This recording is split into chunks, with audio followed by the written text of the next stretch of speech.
Na luminosa Úmbria do século XIII, onde os campos de oliveira se moviam ao compasso do vento e os sinos de Assis marcavam o ritmo da vida, uma jovem de nobre linhagem sonhava com uma riqueza diferente daquela que herdaria por sangue.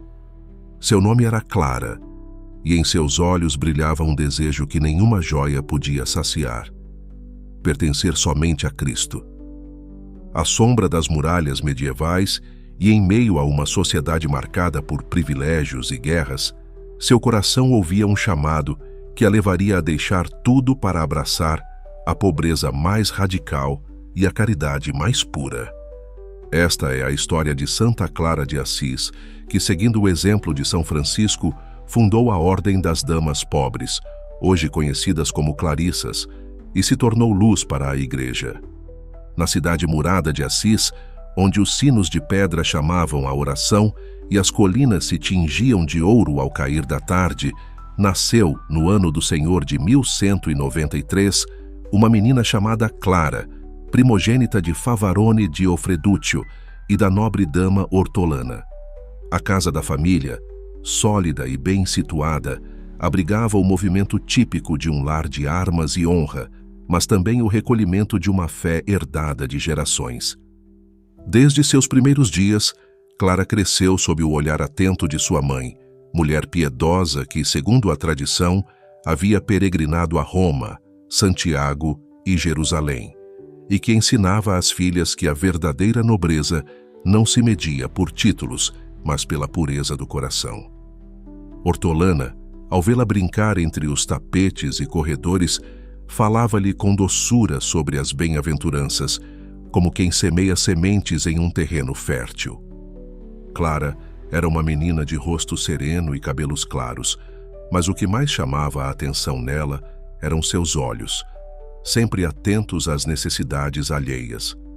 Muitas vezes, era vista separando discretamente de sua mesa um pedaço de pão para entregar a um mendigo na porta, ou desprendendo-se de um véu novo para cobrir uma mulher que tremia na praça. Ninguém a havia instruído nesses gestos. Nasciam de um impulso natural de compaixão. À medida que crescia, se dedicava a práticas que, para uma jovem de seu nível social, eram mais um ato de vontade do que uma obrigação. O jejum voluntário durante a quaresma, a oração prolongada ao amanhecer, a meditação silenciosa na capela da família. Seu confessor, intrigado com tamanha maturidade espiritual, perguntou-lhe certa tarde: Clara, o que buscas com tanto fervor em tão pouca idade? Ela, baixando os olhos, respondeu: Quero que minha alma esteja limpa para que, se o Senhor me chamar, não me encontre distraída com vaidades. Naqueles anos, um nome começava a ecoar nas ruas e no mercado de Assis: Francisco, filho do mercador Bernardone, que havia deixado tudo para viver como pobre de Cristo. Os relatos de sua pregação chegavam até a sala onde Clara bordava, e seu coração se comovia ao ouvir que aquele jovem caminhava descalço, restaurava igrejas em ruínas e falava do Evangelho como quem o vivia em carne e osso. Numa tarde de verão, enquanto acompanhava sua mãe à igreja de São Rufino, Clara ouviu no átrio duas mulheres comentarem que Francisco havia renunciado publicamente à herança do pai e abraçado uma vida de total pobreza. Esse relato acendeu nela uma chama que jamais se apagaria. Embora ainda não o tivesse visto, sentia que aquele testemunho trazia consigo uma liberdade que desejava, mesmo sem compreender totalmente seu alcance. Em silêncio, a jovem herdeira da casa Ofredúcio começava a preparar o espírito para um futuro que, sem saber, a levaria a romper as correntes da comodidade para vestir a túnica áspera dos pobres e seguir o caminho de Cristo com uma radicalidade que poucos se atreviam a escolher. Assis, naqueles primeiros anos do século XIII, era um caldeirão de tensões e esperanças. As torres das famílias nobres se erguiam desafiadoras umas diante das outras, enquanto nas ruas, o burburinho de mercadores e camponeses misturava o aroma do trigo recém-moído com o eco de discussões sobre impostos e direitos comunais. Entre muros de pedra e campos verdes, a cidade oscilava entre o orgulho feudal e uma nova sensibilidade espiritual que começava a germinar em corações dispostos a ouvir. Francisco, filho do rico mercador de tecidos, havia se tornado um sinal vivo dessa renovação. Seus passos descalços ressoavam mais alto que o tilintar das moedas, e sua palavra, simples e ardente, desarmava quem o ouvia. A notícia de sua vida evangélica se espalhava como uma corrente invisível, cruzando praças e chegando até os salões onde damas bordavam e cavaleiros discutiam assuntos de honra. Clara, cuja alma já havia sido tocada pelas histórias que ouvia sobre ele, aguardava o momento de vê-lo com seus próprios olhos. Esse dia chegou na primavera de 1211, quando Francisco foi convidado a pregar na igreja de São Jorge. O templo, com seus muros frescos e aroma de incenso, encheu-se de fiéis atraídos pela fama daquele homem que deixara tudo para seguir a Cristo. Clara, velada e em um canto discreto ao lado da mãe, escutou atentamente desde o primeiro instante. As palavras de Francisco não eram adornadas com retórica cortesã, mas cada frase tinha o corte da verdade e a suavidade da caridade. Meus irmãos, disse, o Filho de Deus fez-se pobre por nós, para que, com sua pobreza, nós fôssemos ricos em seu amor. Deixem tudo o que impede vocês de amar e confiem na providência do Pai. Naquele momento, Clara sentiu que a voz não vinha apenas daquele homem, mas atravessava sua alma como um rio de luz.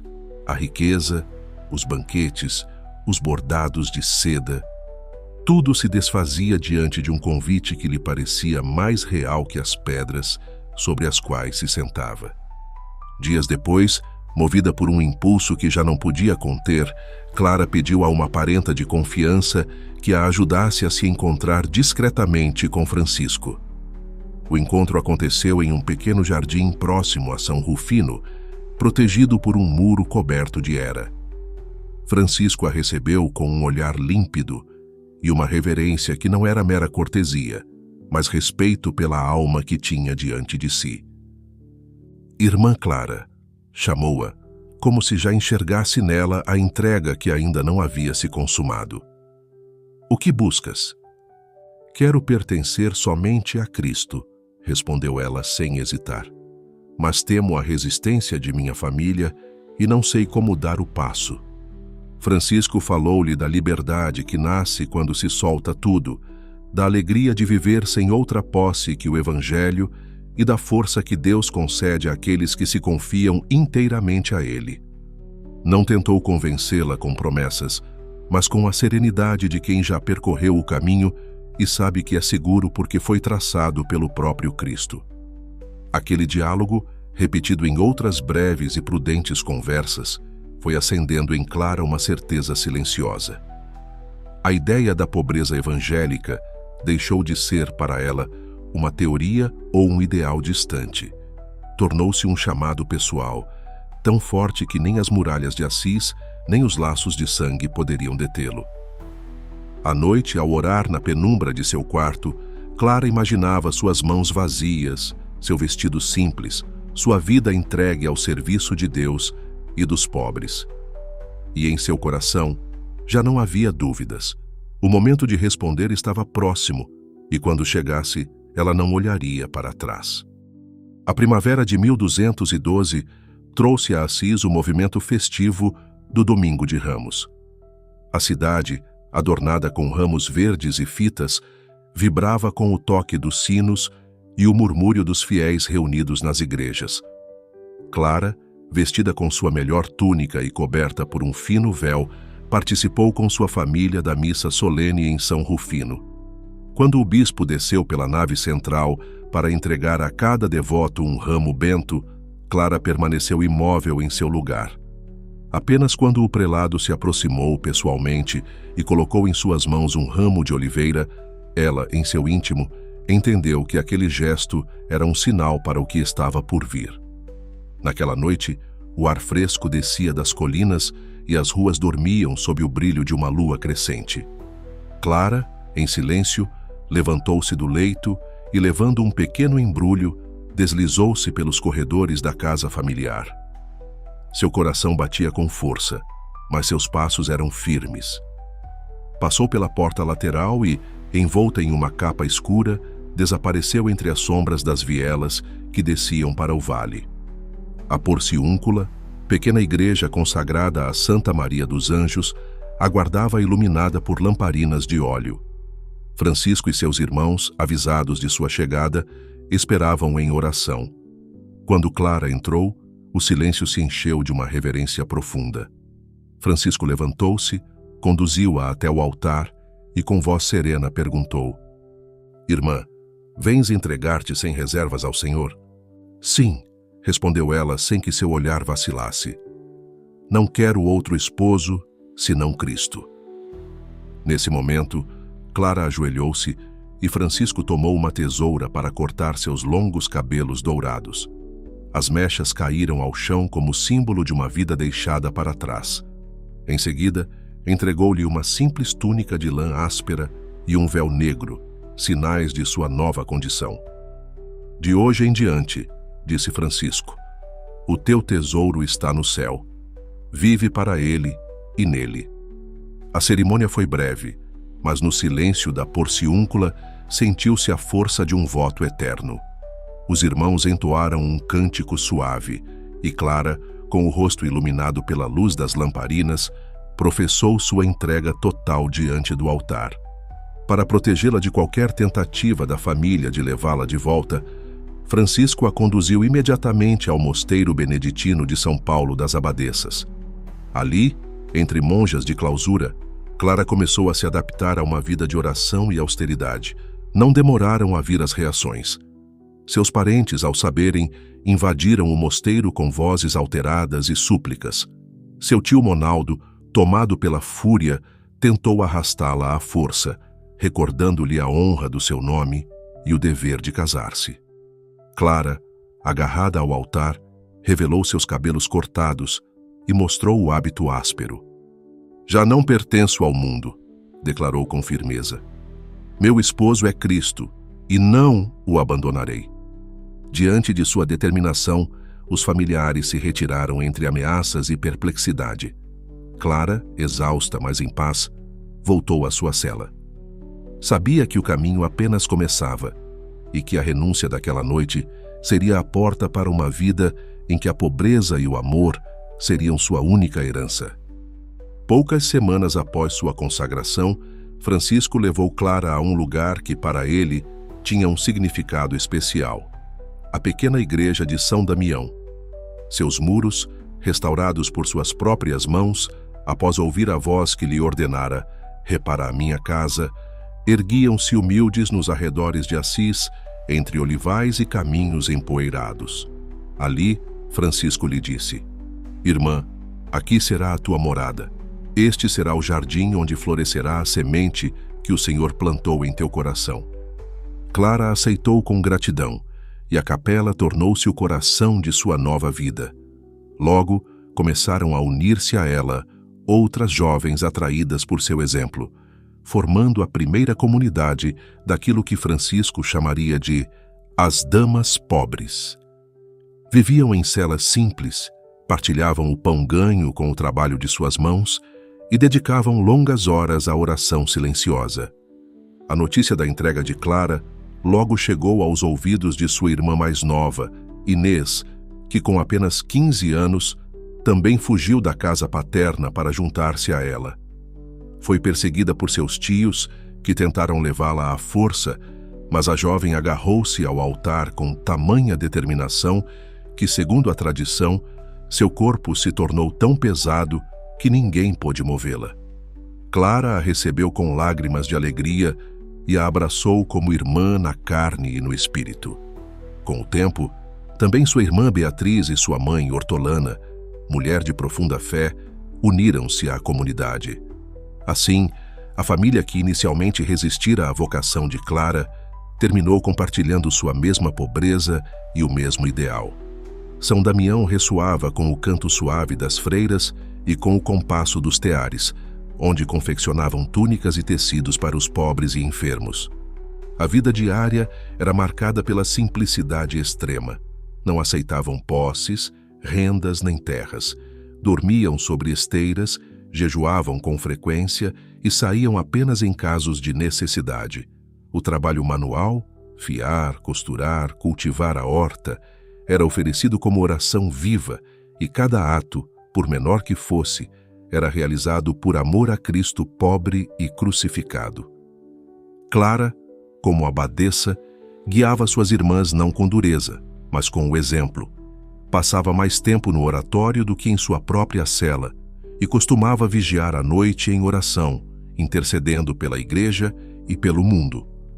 Quando alguma se desanimava diante das privações, ela sorria e dizia: se abraçamos a Cristo pobre, não podemos temer que nos falte algo. Ele é o nosso tesouro, e nele possuímos tudo. Assim, daquele recanto afastado de Assis, começava a irradiar uma luz que logo alcançaria outras cidades. O pequeno convento de São Damião tornou-se semente de uma nova forma de vida consagrada, na qual a pobreza absoluta, a oração e o trabalho silencioso seriam o caminho para alcançar a maior de todas as liberdades, a de um coração inteiramente entregue a Deus. Em São Damião, a pobreza não era apenas uma condição material, mas o próprio pulsar da comunidade. Clara havia aprendido com Francisco que se despojar de tudo era abrir espaço para que Deus fosse tudo, e assim transmitia às suas irmãs. Por isso rejeitava com firmeza qualquer proposta que colocasse em risco a pureza desse ideal. Diversas vezes, benfeitores bem-intencionados ofereceram ao convento terras, casas ou rendas para garantir seu sustento.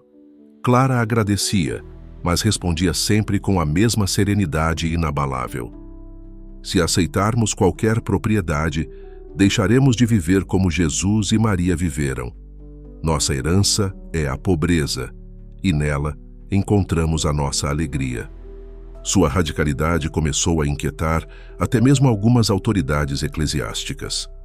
Numa época em que a segurança material era considerada indispensável para qualquer mosteiro, que um grupo de mulheres vivesse totalmente da providência parecia imprudente.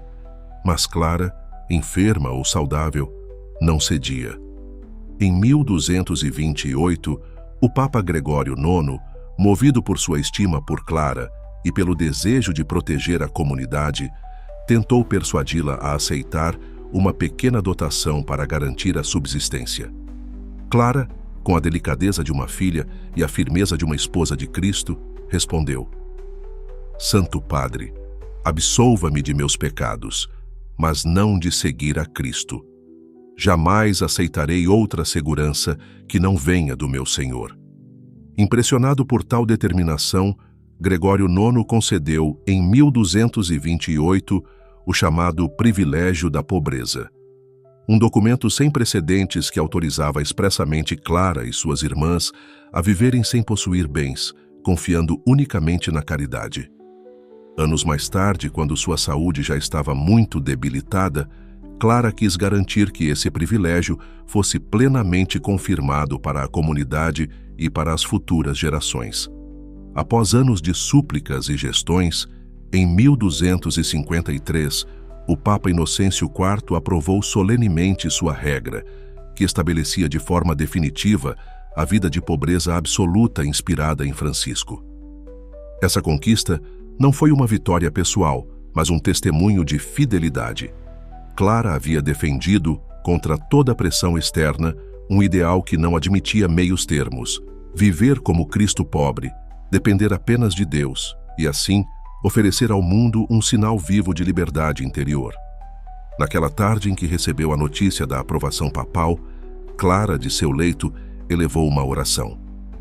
Eu te louvo, Senhor, porque não desprezaste o desejo de tua serva, guardaste a obra que começaste em mim e em minhas irmãs.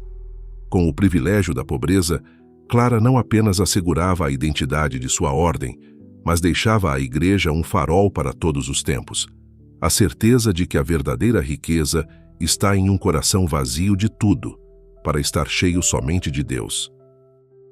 Era o ano do Senhor de 1240, e as sombras da guerra pairavam sobre Assis. As lutas entre o imperador Frederico II e o Papa haviam aberto fendas por toda a Itália, e as incursões armadas se multiplicavam como lobos na noite.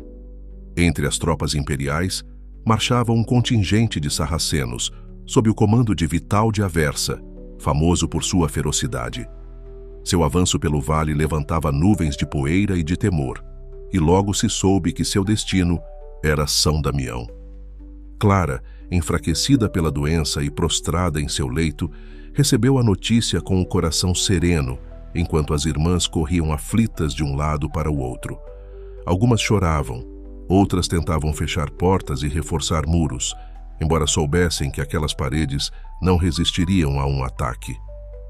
"Minhas filhas", disse Clara, com voz suave mas firme, "se escolhemos viver sem outra defesa além de Cristo, a Ele devemos recorrer agora." Pediu que a ajudassem a se levantar e que trouxessem o relicário com o Santíssimo Sacramento, guardado no pequeno oratório. Tomou-o entre as mãos e, embora seu corpo tremesse, seus olhos brilhavam com uma luz que não vinha deste mundo. Com a Eucaristia erguida, pediu que a levassem até uma pequena janela voltada para o acampamento inimigo. O ar estava tenso, carregado com o ruído de cascos e vozes estrangeiras. Clara, sustentada por duas irmãs, elevou o Santíssimo e, dirigindo-se ao seu Senhor, orou: "Ó Cristo, tu que sempre proteges os teus servos, guarda esta cidade que te serve. Não permitas que aqueles que te amam caiam nas mãos dos que não te conhecem." Segundo a tradição, naquele instante uma força invisível percorreu as fileiras inimigas. Os soldados começaram a se dispersar, como se um medo inexplicável tivesse invadido seus corações. Vital de Aversa ordenou a retirada, e em poucas horas a ameaça se dissipou como neblina ao amanhecer. As irmãs, testemunhas do ocorrido, entoaram cânticos de louvor. Clara, exausta, devolveu o Santíssimo ao altar e sussurrou: "Não foi a minha força que defendeu Assis, mas a daquele que se oculta neste pão vivo." O episódio ficou gravado na memória da cidade. Desde então, para muitos, Clara não foi apenas mãe espiritual, mas também protetora de Assis. Na fragilidade de seu corpo enfermo, manifestou-se a fortaleza invencível de sua fé. Os últimos anos de Clara transcorreram no silêncio recolhido de São Damião, marcados por uma enfermidade que, pouco a pouco, foi consumindo suas forças. Ainda assim, seu espírito permanecia firme e luminoso. Do leito, continuava a guiar suas irmãs com conselhos cheios de sabedoria e a incentivá-las a perseverar na pobreza alegre que havia sido o selo de sua vocação. A doença não a impediu de empreender uma de suas obras mais importantes, a redação de uma regra própria para sua ordem. Com pena paciente e coração ardente, Clara quis deixar às damas pobres um texto que reunisse a essência do espírito franciscano aplicado à vida contemplativa feminina: pobreza absoluta, fraternidade e total confiança na providência. Durante anos, apresentou sua regra a diferentes instâncias eclesiásticas, enfrentando atrasos e resistências, mas sua tenacidade, temperada pela oração, finalmente deu fruto. Em 9 de agosto de 1253, apenas 2 dias antes de sua morte, chegou a São Damião o mensageiro papal com a aprovação oficial de sua regra, concedida por Inocêncio IV. Ao ouvir a notícia, Clara sorriu e, com voz enfraquecida, disse: "Bendito sejas, Senhor, por me concederes este dom antes que a tua serva parta." Na madrugada de 11 de agosto, rodeada de suas irmãs, Clara entregou sua alma ao esposo celestial. Segundo a tradição, suas últimas palavras foram de louvor e gratidão pela fidelidade de Deus ao longo de toda a sua vida. Os sinos de Assis repicaram lentamente e a notícia de sua morte se espalhou pela cidade como um eco de silêncio e veneração. Sua fama de santidade, já reconhecida em vida, propagou-se com ainda mais força após sua partida. Peregrinos afluíam à sua tumba em São Damião para pedir sua intercessão, e muitos afirmavam receber consolo e milagres. Apenas 2 anos depois, em 15 de agosto de 1255, o Papa Alexandre IV a canonizou solenemente na Catedral de Anagni, apresentando-a a toda a Igreja como exemplo de pobreza evangélica e de amor ardente a Cristo. Enquanto isso, a obra que Clara havia fundado continuava a crescer. Os mosteiros de Clarissas, como passaram a chamá-las, multiplicavam-se por toda a Itália e além, levando a diversas terras o testemunho silencioso, mas eloquente, de uma vida inteiramente entregue a Deus. Assim, a jovem nobre que, numa noite, fugiu de casa para seguir a Cristo, tornou-se mãe de uma família espiritual que até hoje continua iluminando a Igreja com a luz de sua caridade e a liberdade de sua pobreza. A figura de Santa Clara de Assis ergue-se ao longo dos séculos como um farol de luz serena que guia aqueles que anseiam pela verdadeira liberdade do coração. Sua vida, marcada pela renúncia voluntária a toda riqueza e segurança humana, é um cântico à pobreza radical, entendida não como carência, mas como plenitude de Deus. Na penumbra silenciosa dos claustros, Clara ensinou que a pobreza não é um fim em si mesma, mas o caminho que abre à alma a confiança absoluta na providência. Com o olhar fixo em Cristo pobre e crucificado, viveu sem reservas para ele, encontrando na Eucaristia a fonte inesgotável de sua força e de sua alegria. Em cada adoração, em cada oração noturna, em cada pedaço de pão partilhado, seu amor eucarístico se tornava chama viva que inflamava o coração de suas irmãs. Sua fidelidade inquebrantável, mesmo diante de pressões, guerras e enfermidades, deixou à Igreja um testemunho de fortaleza interior que não depende da saúde do corpo nem do favor do mundo. Clara foi, e continua sendo, espelho de humildade, uma mulher que, tendo nobreza de sangue, preferiu a nobreza de espírito, que, podendo viver entre honras, escolheu permanecer entre os pobres, que, tendo poder para reter, escolheu a glória de entregar tudo. Hoje, seu nome brilha entre os santos como uma joia de pureza e coragem, inspirando mulheres e homens de todas as condições a viverem com um coração livre, desapegado do efêmero e firme no eterno. Dos muros de São Damião aos conventos de Clarissas espalhados pelo mundo, seu legado continua a pulsar como um sussurro que convida. Ame sem medida, confie sem reservas e encontrará em Cristo a riqueza que jamais perece. Santa Clara de Assis, mãe e irmã, mestra de pobreza e de amor, rogai por nós.